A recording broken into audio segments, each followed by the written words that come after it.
Bueno, vamos a empezar. La idea de esta plática es que ustedes conozcan algunos de los trastornos de sueño más comunes. No vamos a hablar de todos porque no acabaríamos nunca, pero traté de seleccionar los trastornos de sueño que suelen ser más comunes, al menos en la consulta clínica.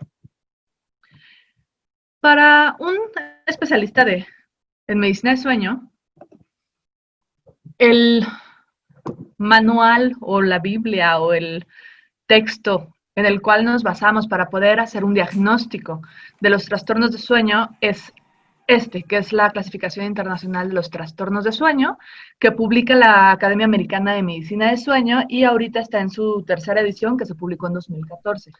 ¿Cuáles son los datos que nos ofrece este texto de la Clasificación Internacional? Nos da el nombre del trastorno, cómo se le conoce, y cuáles son los nombres alternativos. Cómo lo podemos encontrar tal vez en otro tipo de textos o en textos que tienen más tiempo, que son de hace 6, 7, 8 años, 10 o 20. ¿Cuáles son los criterios para diagnosticar ese trastorno? Los criterios que tienen que ver con las características esenciales del trastorno y aquellos que tienen que ver con características asociadas, es decir, que se pueden presentar o no en diferentes pacientes. ¿Cuáles son los subtipos clínicos y patofisiológicos? Por ejemplo, en el insomnio nos dice diferentes tipos de insomnio, en la narcolepsia también nos presenta diferentes tipos de narcolepsia y cuál es la diferencia esencial en cada uno de estos y sobre todo cuál es la diferencia en la patofisiología del trastorno o de estas pequeñas variantes del trastorno. Nos ofrece también ya algunos datos extra. Digamos que esta primera parte nos permite hacer un diagnóstico adecuado y podemos quedarnos hasta ahí.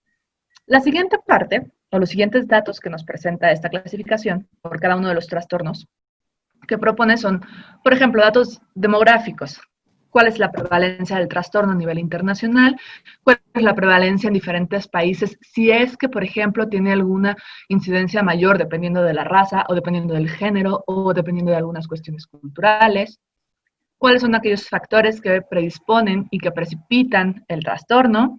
Algunos patrones familiares, como genética, o si existen conglomerados familiares con este trastorno. ¿Cómo inicia el trastorno? ¿Cómo se desarrolla? ¿Y cómo se puede llegar a complicar? En cuanto a las cuestiones médicas, neurológicas o psiquiátricas.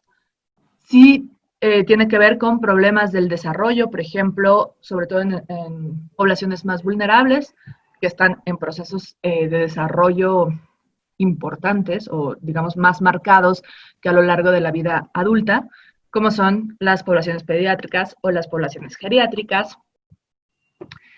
Y nos ofrece también cuáles son aquellos datos que nosotros podemos obtener, aquellos datos objetivos que nosotros podemos obtener a partir de diferentes estudios que podemos hacer para concluir nuestro diagnóstico en caso de ser necesario. En muchos trastornos de sueño es necesario esta parte, ¿no? Entonces, nos dice que podríamos encontrar si hacemos registros de sueño. Los registros de sueño se refieren a registros subjetivos que hacen los pacientes día a día, que son diarios de sueño, registros de sueño, en los cuales van poniendo a qué hora se acuestan, cuánto tiempo tardan en quedarse dormidos, varios detallitos que se les van preguntando sobre el sueño que nos permiten obtener información de lo que sucede día a día. Más adelante vamos a ver con más detalle esto. Entonces les decía, está el trastorno de insomnio crónico, el agudo, otros trastornos de insomnio y las variantes normales, que es personas que pasan mucho tiempo en cama, que pueden dormir 6, 7 horas y con eso tendrían suficiente, pero pasan 10 horas en cama, por lo tanto son 3 horas que están enojados, frustrados, tratando de dormir sin conseguirlo. Pero si quitamos esas 3 horas extra en cama, el paciente o la paciente duermen muy bien y no tienen quejas diurnas. O la otra variante normal es corta duración del sueño.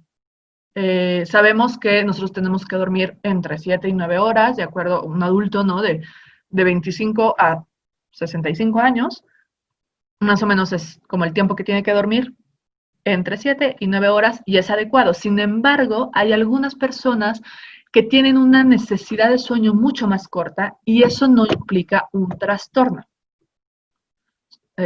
Cada vez son menos, entre más se aleje de la media, que es entre 7 y 9 horas, cada vez son menos, pero sí existen gente que necesita 10 horas, 11 horas para dormir, gente que necesita 5 horas, 4 horas, y con eso tiene suficiente y no se trata de un insomnio, ¿no?